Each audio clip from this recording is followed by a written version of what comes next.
அன்பிற்கினியவர்களே, மறுபடியும் tension free without meditation special part 2வது பகுதியாக நான் உணர்ந்ததை உங்களுக்கு நான் பகிர்ந்து கொள்கின்றேன். நம்ம ஏற்கனவே முதல் பகுதியில் 3 விதமாக கூறியிருக்கிறோம். உணர்வு தனி, ஆழ் உணர்வுகள் தனி, consciousness, subconsciousness and super consciousness, ஆதி உணர்வு. இந்த 3 உணர்வுகளும் நீங்கள் புரிஞ்சுக்கிறணும். மற்ற மரம் செடி கொடிகளிலிருந்து, பறவைகளிலிருந்து, விலங்குகளிலிருந்து எல்லோவற்றிற்குள்ளும் இந்த ஆதி உணர்வு உள்ளே இருக்கிறது. That is the soul consciousness, that is the super consciousness. இது ரொம்ப புரிஞ்சுக்கலாம்.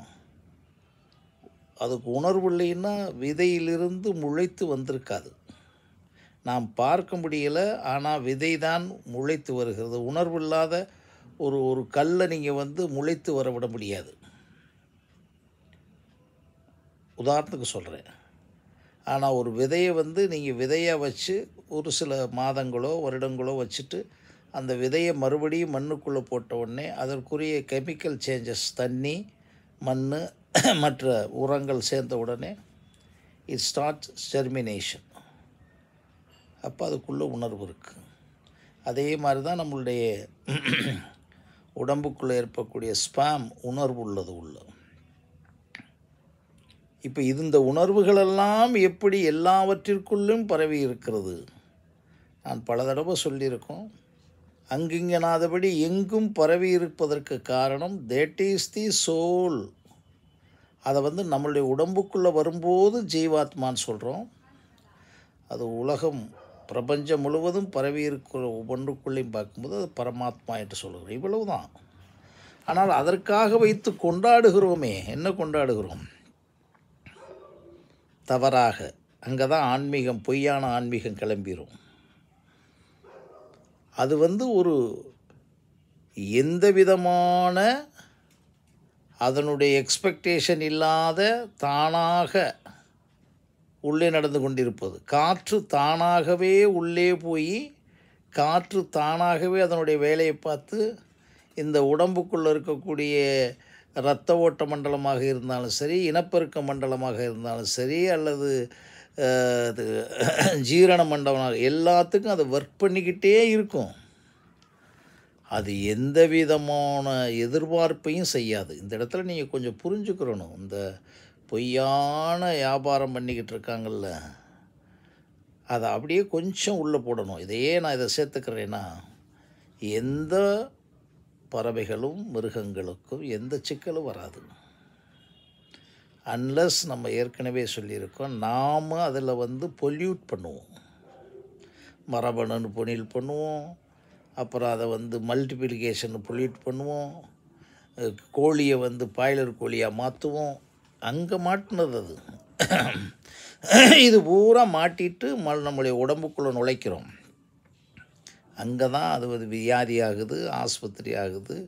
அந்த வியாதியில் வரக்கூடிய நெகட்டிவான எண்ணங்களும் அந்த வியாதிக்குள்ளே ஏற்படுதில்லை. உடம்புக்குள்ளே இயற்கையாக நடந்துக்கிட்டு இருக்க உடம்பை நம்ம பொல்யூட் பண்ணி இப்போ வயாகாரம் வரைக்கும் வந்ததாக தான் காரணம். இது அப்படியே மரம் செடி கொடிகள் மிருகங்களுக்கு போட்டு பார்த்திங்கன்னா சரி வரும், மகரந்த சேர்க்கையிலேருந்து. அப்போது ஒன்று மட்டும் உறுதி, நீங்கள் இயற்கையாக இருக்கின்ற எல்லாவற்றையும் நாம் திட்டம் போட்டே அழிப்பது ஒன்று. அப்புறம் நம்மளுடைய பொறிகளினுடைய சுகங்களுக்காக, புலன்களின் சுகங்களுக்காக அழிப்பது. இப்போ மறுபடியும் வாங்க, இந்த 3 உணர்வுகளும் உங்களோட ஓடிக்கிட்டே இருக்கும். எந்த உணர்வு? கான்சியஸ் உணர்வு, சப்கான்சியஸ் உணர்வு, ஆதி உணர்வு. இந்த 3 உணர்வுகளையும் நாம் பகுத்து வகுத்து பார்த்து நாம் ஒன்றில் செயல்படுகிறோமோ அங்கே மன அழுத்தமே இருக்காது. இப்போ உதாரணமாக சாப்பிடுகிறோம். நம்முடைய சாப்பாட்டுக்கு நம்முடைய பசியை தீர்ப்பதற்கு ஒரு இவ்வளவு தான் வேணும் அப்படின்னு தெரிஞ்சுக்கிறோங்க. அதுக்கு மேலே பசி அதை எடுக்காது, எது சாப்பிட்டாலுமே. நீங்கள் எவ்வளவு பெரிய உணவை சாப்பிட்டாலும் அதுக்கு மேலே அது எடுக்காது. அது கரெக்டாக ஸ்டாப் பண்ணும். அதுக்கு மேலே நாம் அதை ருசியை கூட்டி அல்லது அதுக்குரிய எல்லா விதமான இன்ஸ்டிகேஷனை கூட்டி சாப்பிடுவோம்னு வச்சுங்க. அங்கே தான் வந்து நம்மை அறியாமலே இந்த உடம்புக்குள்ளே எல்லாமே நடக்க தொடங்குகிறது. அந்த கான்சியஸ்னஸோட, எந்த கான்சியஸ்னஸோட, மியர் கான்சியஸ்னஸோடு நாம் உணவு சாப்பிட்றோமா?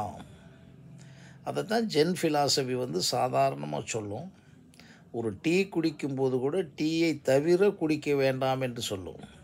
அந்த எண்ணத்தை தவிர நாம் என்ன சொல்கிறோம், அதை குடிப்பது முக்கியமல்ல, அந்த குடிப்பதில் அந்த குடிக்கின்ற ஒன்றின் மீது உள்ள உணவில் இவ்வளவு தான் நமக்குள்ளே ஏற்றணும், இவ்வளவு தான் கொண்டு போகணும்னு அந்த உணர்வுக்கு, அந்த உணவை சரியாக உணர்ந்து சாப்பிட்டோமா, அப்படி செய்யும்போது ஆட்டோமேட்டிக்காக அங்கே மேட்ரே சிக்கலே வராது. அந்த உணவை இதுதான் போதும். இப்போ தான் நம்ம வந்து சில நாட்கள்லேயே புரிஞ்சுக்கிறோம் இந்த உணவுக்கு மேலே அதை சாப்பிட முடியாது.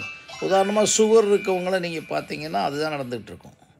அப்போ ஒவ்வொன்றையும் உள்ளே எடுக்கும்போது, உணவாக இருக்கட்டும் எண்ணமாக இருக்கட்டும், இந்த இரண்டு விஷயத்தையும் நாம் வந்து ஒவ்வொரு தடவையும் கரெக்டாக நம்ம ஆக்கிரமித்து செய்கிறோமா, நாம் உணர்வோடு செய்கிறோமா, அதுக்கு பிறகு கான்சியஸ்னஸோடு செய்கிறோமா என்று வரும்போது ஆட்டோமேட்டிக்காக நமக்கு வந்து தடுத்துருவோம். இதை சாப்பிட வேணாம், இதை நம்ம அதிகமாக எடுக்க வேணாம்னு எடுத்துருவோம். இப்படி ஒவ்வொன்றுக்குள்ளேயும் இருக்கக்கூடிய இந்த இரண்டு உணர்வையும், ஏன்னா நீங்கள் கான்சியஸோடு தெளிவாக செய்யும்போது தான் அது சப்கான்சியஸுக்குள்ளே ஆகிறதுன்னு இவங்க சொல்கிறது. சப்கான்சியஸ்னால் என்ன, நாம் எடுக்கிறதெல்லாம் ஆழமாக உள்ளே பதிவது, மனதில் பதிவதுன்னு சொல்லிக்கிட்டு இருக்காங்க. அதுக்குள்ளே நம்ம கான்செப்டே கிடையாது. நம்முடைய உடம்பில் இருக்கக்கூடிய, மூளையில் இருக்கக்கூடிய, செல்களில் இருக்கக்கூடிய ஒன்றில் பதிகிறது. அது ரெண்டாவது போகும், பதிந்து விடுகிறது. அதான் சப்கான்சியஸாக பதிகிறது. சப்கான்சியஸாக பதிகிறது என்னென்னா, இந்த உணர்வோடு நீங்கள் செஞ்சீங்கன்னா, ஒரு விஷயத்தை சாப்பிடுகின்றோம் என்று சாதாரணமாக சொல்கிறேன், அந்த சாப்பிடும்போது இந்த சாப்பாடின் அளவுக்கு மேல் இதை தொடக்கூடாது, இதுதான் நம்மளுடைய அளவு என்ற எந்த உணவை எடுக்கக்கூடிய உணர்வை உணருதல். அதுக்கு மேலே எதை வச்சாலும் இந்த உடம்புக்குள்ளே பாதிக்குதுன்னு சுகர்காரங்க சொல்கிறாங்க, ப்ளட் ப்ரெஷர்காரங்க சொல்கிறாங்க. சேம் திங் தான் சொல்கிறேன் நான். ஆக நமக்கு ஏற்கனவே உணர்வுகள் இருக்கிறது. பசி, வலி, பயம், பாசம் எல்லாம் இருக்குது.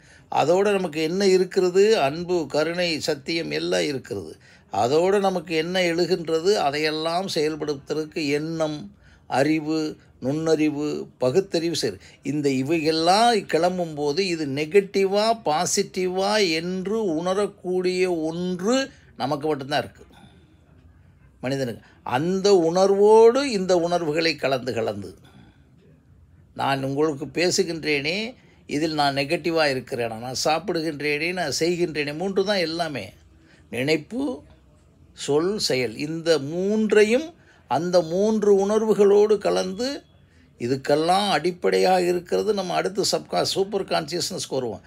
இதை எப்பொழுது உணர்கின்றோமோ அப்பொழுது தான் நமக்கு டென்ஷன் ஃப்ரீ வித்தவுட் மெடிடேஷன் எதுவுமே தேவையில்லை. அந்தந்த நொடியில் அதது தானாகவே முடிந்துவிடும். உடம்பு தானாகவே இருக்கும். அப்புறம் இறப்புன்றதெல்லாம் அப்புறம் வச்சுக்கிடுவோம். இப்போ முதல்ல இந்த மூன்று உணர்வையும் பாசிட்டிவ் உணர்வோடு சிங்க்ரனைஸ் பண்ணி செயல்படுத்துவதற்கு முதல்ல தொடங்குவோம். இதுதான் முதல்ல நாமளாக நமக்குள்ளே செய்யணும். இதுக்கு எந்த பயிற்சியும் கிடையாது. நான் சொல்லலை, யோகா சொல்லலை, தியானம் சொல்லலை, எதுவுமே சொல்லலை. உங்கள் உணர்வை உள்ளே நீங்கள் செய்கிறதுக்கு உங்களால் மட்டும்தான் முடியும். அதனால் சொல்கிறேன், முதல்ல இந்த மூன்று உணர்வுகளையும் பிரித்து பழகுங்கள். உங்களுக்கு இந்த tension free without meditation special part 2வது பகுதியை பாருங்கள். அதை நம்ம விளக்கம் சொல்லும்போது, கன்சல்ட் பண்ணும்போது மறுபடியும் கன்சல்ட் பண்ணுவோம். நன்றி, வணக்கம்.